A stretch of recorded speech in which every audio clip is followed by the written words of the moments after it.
Hi everyone, in today's video I am going to show you how to paint watercolor water lily. Water lily is one of the birth month flowers for the month of July, and I cannot wait to show you how I painted this beautiful flower. For this project, I'm using a piece of LARGE 140-pound cold press watercolor paper, my limited palette including sap green, indigo, cerulean, magenta, and cad yellow. We're going to mix all of our colors from this palette, and I will be using a size 4 round brush. The first thing we're going to do is pick up our cad yellow straight from the palette, and we are going to do a few quick strokes for the center of the water lily. Not too long, but we're just trying to recreate the texture and the space for the filaments. I'm really not making them too specific. Some are connecting, some have some open space. Now picking up a very light wash of magenta, and by light wash I mean I have added a lot of water so that this color with watercolor is a very light pink. And I'm using the shape of my brush to form the front spikes of the water lily. Now you can see in some places I've left a little bit of white space, and some of my strokes are a lot more thin as I get to the side of the water lily, so that it looks like some of these petals that are very spiky are seen more from the side because we have a smaller stroke. Keep in mind that this first very light wash is when we're blocking in the colors, because even if some of these petals kind of combine together and we can't differentiate between them, we can use a lot of our medium values or even our darkest values as everything dries to build up the color, and then we'll be able to differentiate between them later. So I'm really just trying to get the overall shape, and if you move quick enough while your petals are still wet, you can manipulate them a lot even if you don't like them. So I like to start with thinner petals, and then if I don't like how thin they are or something feels wrong with them, I can move them around, make them a little bit bigger. It's always harder to take color away to make the petals smaller. For the back of the water lily, I'm just doing these small triangular shapes that kind of come down and blend into the filaments. I don't want them to be showing very much because we're looking at this water lily from the front side, and so the petals in the back are not going to be seen as much, so they're just tiny little pointed shapes in the back there. Now once I have the general shape of my water lily, I'm going to let this dry and we can layer on more color later. I'm going to start painting the lily pad using a lighter wash of sap green.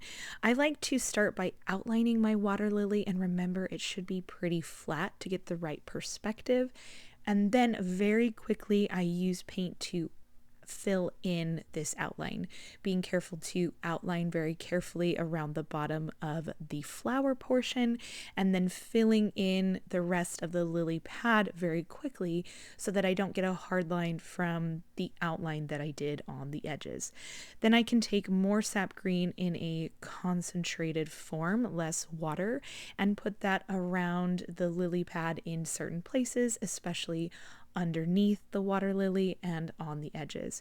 If you add a little bit of magenta into your sap green, you get a really nice muted magenta brown color, which looks very cool in a water lily form. It gives lots of texture, so I did it more in little dots.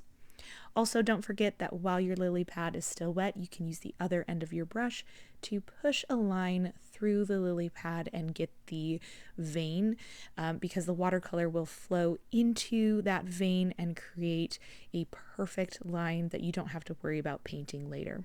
Then I can add more indigo into my green mixture, and while everything is still wet, because I'm moving quickly, I can tap in more of that indigo color right underneath where the flower part is, so it does look like we've got a good shadow on our lily pad. Now, once I have my lily pad, I think, well, let's do a little bit of water. I don't want to fill the entire page with extra water, but I thought if I take some cerulean and indigo, I can get some quick dry brush watery washes and it will look really nice around the lily pad. So this is obviously optional, but I am using a light wash of cerulean, dipping into my indigo every now and then so I have some variation in the colors, but definitely starting with more of the cerulean color, using my brush on the side so I get a little bit of that rough edge, dry brush stroke, so that the edge is not perfect. When you're doing kind of this loose addition where you're not painting the entire area with this watery color, having the edge a little bit more rough and abstract looks really nice. So once I had the main colors, I wanted to use some indigo to really fix up the edges, make sure it was nice and tucked in around the lily pad portion. And this is actually really turned out really great because it looked like the shadow underneath the lily pad in the water. So once I added some of that indigo, I just continued using that same color to up the look of the shadow. But I didn't want to do too much with this water since the star of the show really is the water lily, and I want to focus on that. So once we finish with the pad and the water, let's finish up the actual water lily flower and make these petals really pop. Now that our water lily has completely dried, we're just taking a higher concentration of the magenta with less water, and we are defining some of these petals. You can definitely use this pink color to paint petals, but remember that a lot of our petals should stay light, so you can also use this darker pink color to paint around the light petals that you want to keep. So you can paint these awkward, more awkward shapes where it's a triangular space with inside the petals, the clump of petals.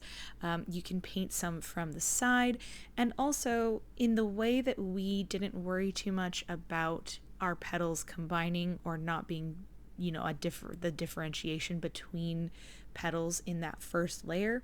We can do the same thing here. So if it starts to look like they're too combined, we can even let this dry and add a deeper, more purpley shadow at the very end to make them look a little bit more separate. So we're trying to add some color to each of these petals, but not do too much. You can start to add some blue into your pink, into your magenta to get a slight purpley color and define some of these edges with that deeper purple color.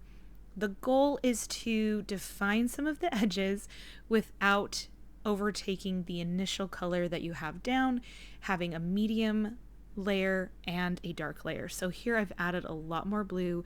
I have a deeper purple. I'm being a lot more minimal with this color than I was the deeper magenta, keeping this color more in the very shadowy areas as the petals are coming tucked down into the center of the plant. And again, trying to keep it minimal. I'm looking back on the entire painting every now and then just to make sure I am not overdoing it, because you want to make sure that everything looks cohesive and it starts to look like a water lily without it looking like a bunch of very dark purpley blue strokes. Once you feel like you are starting to get the right amount of contrast, I would just stop and let it sit. You can always come back to it, but it's so hard to take away.